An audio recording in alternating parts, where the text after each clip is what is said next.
Pabrangus šios sesijos dalyviai ir dalyvės. Prieš pradedant, aš tik norėčiau pareikšti, kad aš tikrai labai žiūrėjau šitą audienciją ir tikrai džiaugiuosi, kad joje yra labai daug jaunų būsimų mamų.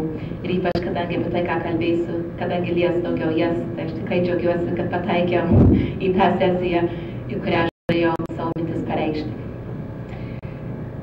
Bendrai kalbant apie jaunosios motinos suderinimą su šeiminišku, profesiniu ir ateitinišku gyvenimu, jokio visom bendro recepto neturiu.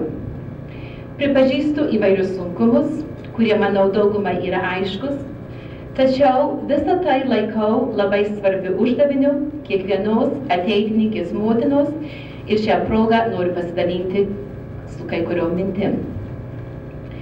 Manau, kad visi pripažinsime, kad gyvename nepaprastos įtampos laikus, tiek fizinės, tiek dvasinės. Dabartiniai laikai pasižymi kova už įvairias teises, už moters didesnį savarankiškumą ir visą tai padaro visą gyvenimą vienokiu ar tai kitokiu. Žmogus yra pasidaręs tik priemonės saviems tikslams siekti kai kuriems, kitiems žmogus yra begalinės vertės Dievo kūrinys, kurio tikslas savyje pateisina, jog visi kiti dalykai egzistuoja dėl jo. Šiom įvairiom nuotaikom siaučiant, mūsų tarpe atsiranda ir įvairių jaunų motinų.